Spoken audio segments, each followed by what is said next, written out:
नमस्कार। मैं Shashi Prabha Saraswat, associate professor Hindi, Shri Kalyan राजकीय कन्या महाविद्यालय सीकर। प्यारे बच्चों, हमारे अध्ययन का विषय चल रहा था हरिशंकर परसाई जी का निबंध विकलांग श्रद्धा का दूर। उसी क्रम को आगे जारी रखते हुए आज निम्नलिखित व्याख्या हम इस गद्यावतरण की करेंगे, जो इस प्रकार से है। श्रद्धेय बनने की मेरी इच्छा तभी मर गई थी, फिर मैंने श्रद्धेयों की दुर्गति भी देखी। मेरा एक साथी पीएचडी के लिए रिसर्च कर रहा था। डॉक्टरेट अध्ययन और ज्ञान से नहीं, आचार्य कृपा से मिलती है। आचार्यों की कृपा से इतने डॉक्टर हो गए हैं कि बच्चे खेल खेल में पत्थर फेंकते हैं तो किसी डॉक्टर को लगता है। एक बार चौराहे पर यहाँ पथराव हो गया।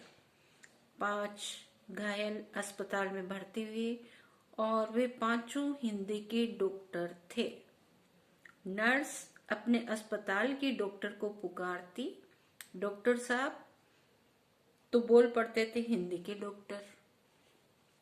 मैंने खुद कुछ लोगों के चरण छूने के बहाने उनकी टांग खींची है। लंगोटी धोने के बहाने लंगोटी चुराई है।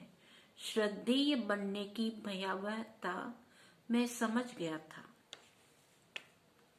निम्नलिखित गद्यावतरण हरिशंकर परसाई जी के निबंध विकलांग श्रद्धा का दौर से लिया गया है।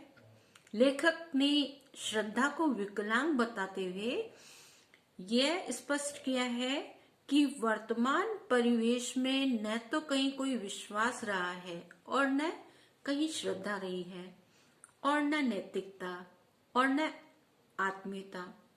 सब कुछ बनावटी है, सब कुछ दिखावटी है, केवल प्रदर्शन मात्र रह गया है। आज श्रद्धा वास्तविक नहीं रही।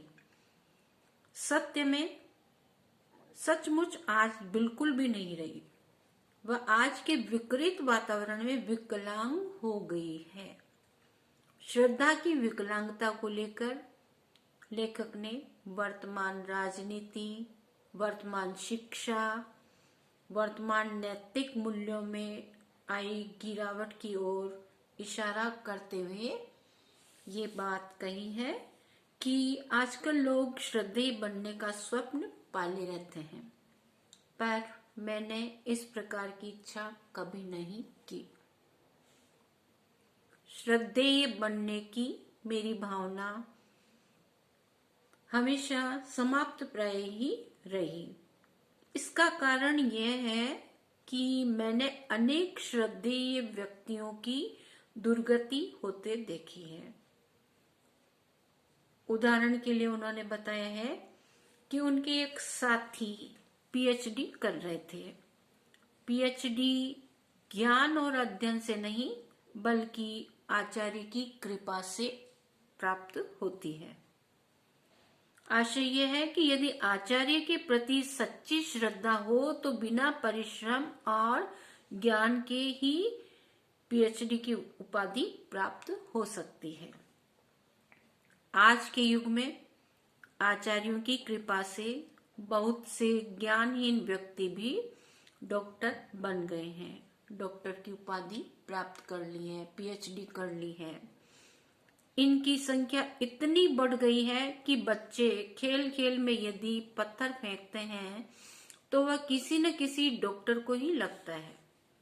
लेखक ने बताया कि एक बार किसी चौराहे पर पथराव हो गया था।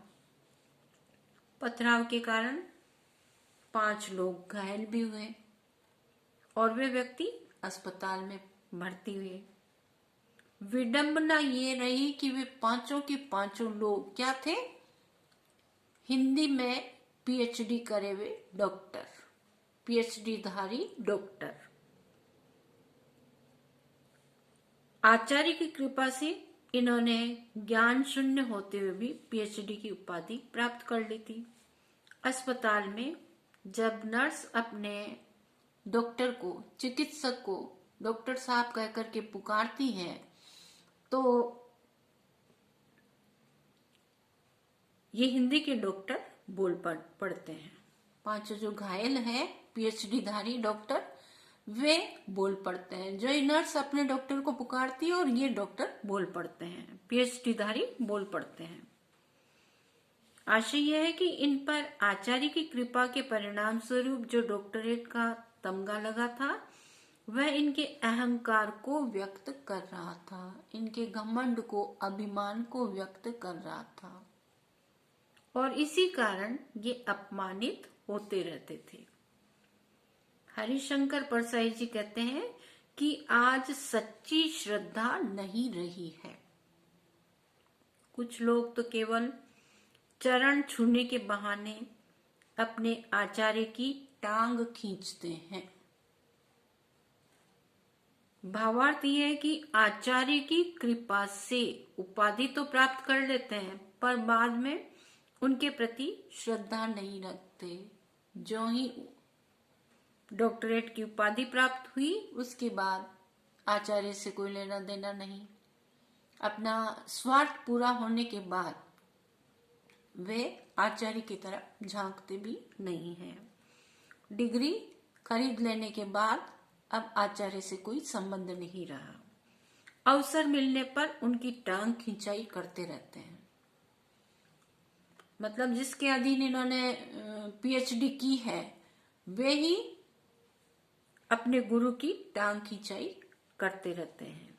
लेखक कहता है कि आजकल ऐसी भी श्रद्धा रखने वाले हैं कि यदि अपने श्रद्धेय की लंगोटी धोएंगे तो उसे भी चुराने का प्रयत्न करेंगे। व्यंग्य कर रहे हैं ये कि अपने गुरु की लंगोटी धो रहे हैं तो उसको भी चुराने का प्रयास करेंगे। जिसके अधीन कार्य कर रहे हैं उसी की पुस्तक, उसी की सामग्री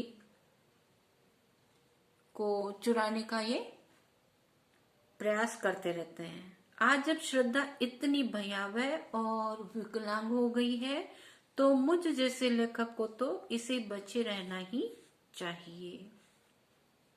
विशेष टिप्पणी में निम्नलिखित बिंदु आप प्रस्तुत कर सकते हैं। जैसे गद्यांश की शैली पूर्णतया व्यंग्यात्मक है। वर्तमान में लोग ज्ञान शून्य होने पर भी डॉक्टरेट की जो उपाधि प्राप्त कर रहे हैं उन पर करारा व्यंग्य किया गया है। इस गद्यांश में श्रद्धा की विकलांगता पर व्यंग्य किया गया है और ये संकेत किया गया है कि आज नैतिक मूल्य समाप्त हो रहे हैं। इस गद्यांश की भाषा पूर्णतया सरल है, प्रभावपूर्ण है और मुहावरेदार भी है। जैसे टांग खींचना इत्यादि मुहावरे का प्रयोग हुआ है। लंगोटी चुराना भी एक लाक्षणिक प्रयोग है जिससे गद्यांश का कथ्य भली भांति स्पष्ट हो रहा है। सुनने के लिए आप सभी विद्यार्थियों को बहुत बहुत धन्यवाद।